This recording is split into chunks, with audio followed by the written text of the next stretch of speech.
En tu opinión, ¿qué desigualdades de género está poniendo al descubierto la situación que se ha generado?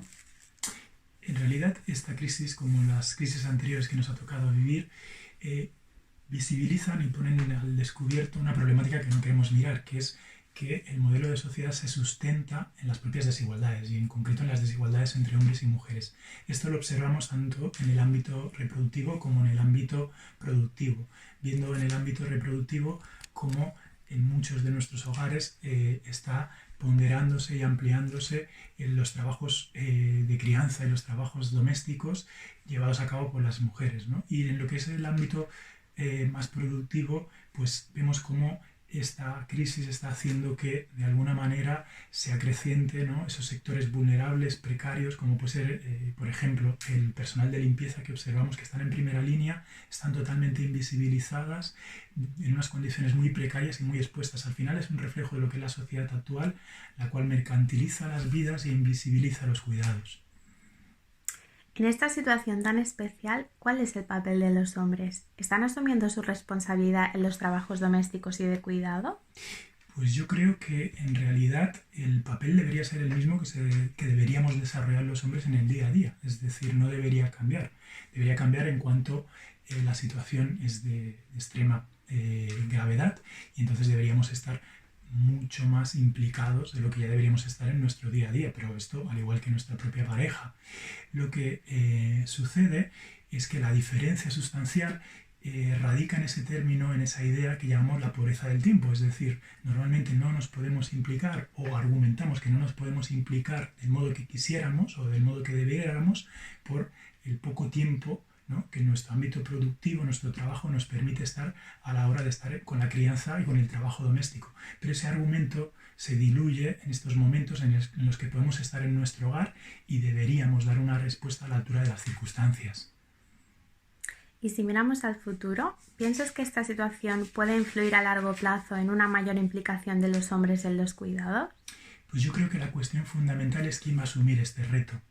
Considero que estamos ante una posibilidad muy interesante de generar nuevos pactos de convivencia, es decir, de generar nuevas relaciones íntimas que al fin y al cabo son las que nos están dando respuesta a esa idea compartida que sentimos y ese sentimiento compartido que sentimos todas y todas delante de esta situación tan compleja, que es ese sentimiento de vulnerabilidad. En realidad, ese sentimiento de vulnerabilidad compartido por todos y todas está siendo sustentado por lo que son las relaciones íntimas, las relaciones cercanas, y ellas radican de los pactos de convivencia. Si somos capaces de dar y poner en valor esas relaciones íntimas que nos están sustentando y que nos están manteniendo en equilibrio, creo que vamos a ser capaces los hombres de hacer algo diferente a lo que hemos hecho hasta ahora en la actualidad. Por ello yo creo que es fundamental que seamos capaces de reflexionar acerca de esa fragilidad que sustenta nuestras vidas.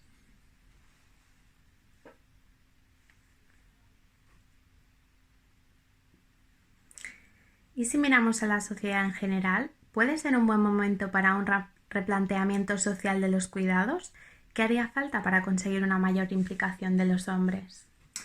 Pues estamos hasta delante de una situación que supone un gran reto.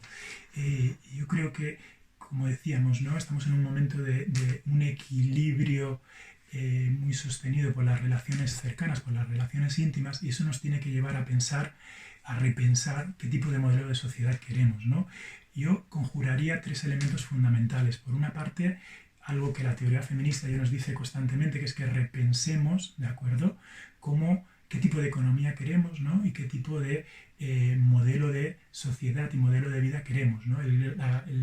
La gran amenaza es que volvamos a un status quo en donde invisibilicemos los cuidados, ¿de acuerdo?, y en donde pongamos en el centro de la vida la producción. Hemos dicho, ¿no?, que estamos en un mutuo sentimiento de vulnerabilidad y esto hace que debamos hacer un ejercicio de reflexión, por una parte de autorreflexión, para ver qué es lo que realmente me sostiene, ¿no?, qué es aquello que realmente considero que es prioritario en nuestra vida y lo vemos, ¿no?, que al final aquello que permite mantener un equilibrio mental y emocional estos días son nuestras relaciones cercanas, nuestro día a día con nuestros hijos, con nuestras hijas, con nuestras parejas, con nuestras compañeras, ¿no? Entonces tenemos que hacer ese ejercicio de repensamiento, ¿no?, de ser capaces de poner otra vez sobre en valor aquello que nos está sosteniendo, ¿no? Y por otra parte ese ejercicio empático que es conectar y ver a la otra persona que está cerca nuestra de otra manera, es decir, con las mismas necesidades que estamos teniendo nosotros, ellas también tienen esas mismas necesidades, pero no ahora, sino en el día a día del desarrollo de nuestra sociedad. Entonces, por una parte, ese elemento de pensamiento, ¿no? De reflexión, de autoconocimiento y de capacidad empática. Luego un ejercicio de voluntad, porque evidentemente sin ese replanteamiento y ese ejercicio de voluntad en donde deberemos de alguna manera postergar esos privilegios que tenemos, por ejemplo con los usos del tiempo, con las implicaciones, con los cuidados, no vamos a ser capaces de transformar este momento histórico. Entonces, un ejercicio también de voluntad.